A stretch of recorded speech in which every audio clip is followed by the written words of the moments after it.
30 years have since passed, and while a whole lot has changed, the song remains the same. The Wolf still rocks.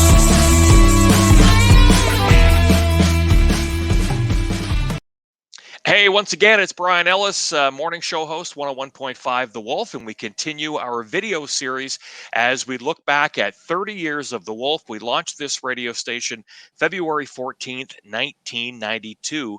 This guy was along for the ride. In fact, he did afternoon drive with us on The Wolf. It's Matt Diamond. Hey, Matt. Brian, what a pleasure. Thank you, brother. I appreciate you doing this. So take us back. When did you join The Wolf? Man, that's probably going back, I think, 6 years ago now. Okay.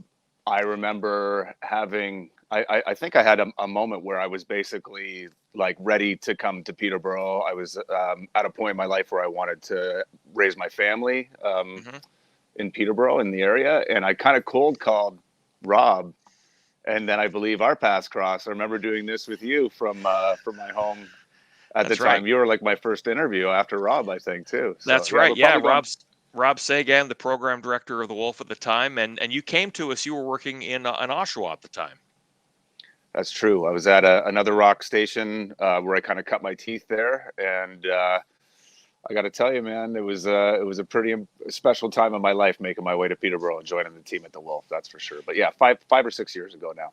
Yeah, what I always remember about your time with the Wolf is the connection that you made and still have today with the local musicians and artists in the community, because I know as we can see behind you, you have a guitar right there, and you write songs, you perform, you've got a band, and that's something to me that I'll always remember. You really embedded yourself in the community that way. Well, thank you for saying that, but that much is true about the community embracing me, which I was a newbie, right? I really didn't know anybody when I came to Peterborough, and some of my very favorite people, even to this day, that I still keep in touch with, came from that community. I really pride myself in trying to put other people into the spotlight and hosting open mics and doing whatever I can to try to play local, content and bring the community together, which, of course, if I'm not mistaken, Kernsy's still doing that by doing his live to air stuff with local talent. I'm sure things have probably been put on pause over the last little while, but yeah.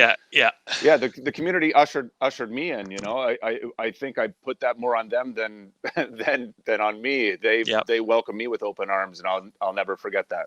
Mm-hmm. The other thing I'll remember, you played Buddy Holly in a production during your time with the Wolf. That was great. Yeah.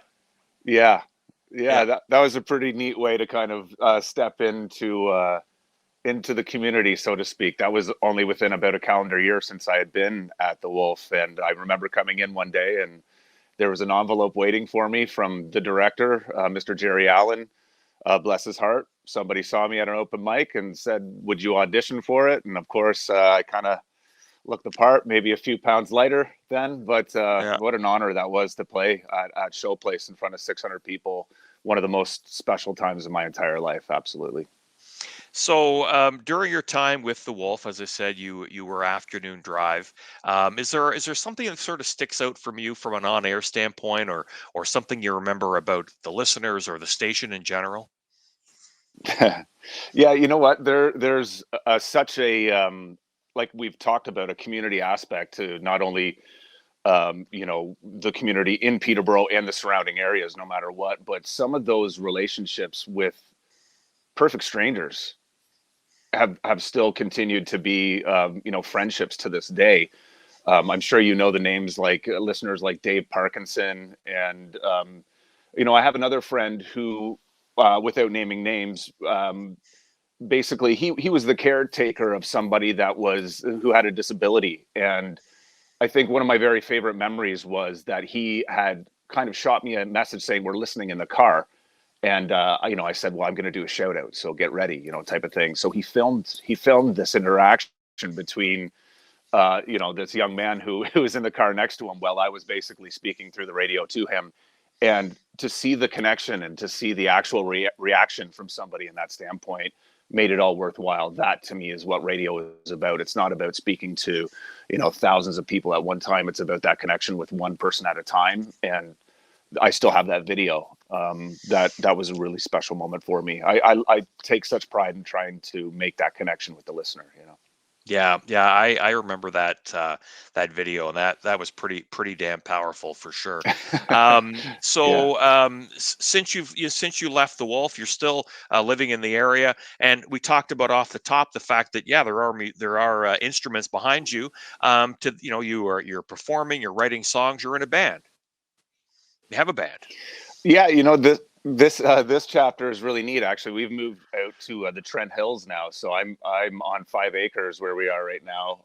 I'm in a bit of a makeshift studio space right now, but over the last, I would say, 2 calendar years, I've been working hard at writing a new record. It's under my own name, and I put together a band, and my father's in my band now, which I think is really wonderful because, Wow. yeah, he's my piano player. He knows the songs better than I do, and if I'm honest, he's probably the reason I got my start in radio and music, because that was the soundtrack to my life, was Dark Side of the Moon and Breakfast in America. And I remember my first day on air, my dad calling me, at the station and telling me how proud he was. So now for us to be in this space together, being creative and writing music together, it's a really special moment in both of our lives, I think, for sure. Wow, that is pretty incredible. Yeah. That's amazing. Good for you. And you're Thanks. married. You've got how many kids do you have? I've got 2 kids. I've got a beautiful daughter named Aveline, who's 5 now, and my son is going to be 8 in April, which I still can't believe because he was still in a carrier when we first moved to Peterborough, right? But Yeah. they're doing great through this time. They're in nature camps and they're outdoors playing even as I speak right now. And we homeschooled before any of this stuff kind of hit. So and my wife and I have both been lucky enough to be working from home before whatever this thing is. So we've been very fortunate in that aspect. But I'm just to be perfectly frank, I'm living the best life. We're just so happy where we are right now. We have That's chickens. great. We have 12 Hey. chickens out in the coop right now. We have 2 cats and 2 kids. Yeah. Yeah, That is yeah. amazing. The city mouse is now the country mouse. Yeah, yeah, yeah. Well, listen, it's been great chatting with you, sort of Yeah, man. kind of going through some of the memories of your time with the Wolf. Again, you did afternoon drive with us on the Wolf, and I'm glad to hear things are going well for you and your wife and your family. Thank you. And to everyone out there, to every member of the team at the Wolf, to every jock, to everyone behind the scenes, congratulations. 30 years is a real feather in everyone's cap, and I'm honored to have been a part of it. And you guys have all made my life better. So thank you very much. Nothing but love from my family to yours and everyone at the Wolf. I appreciate that, Matt. Have a good day. Thanks, buddy. See ya. Thanks, man. Cheers, brother. Thank you.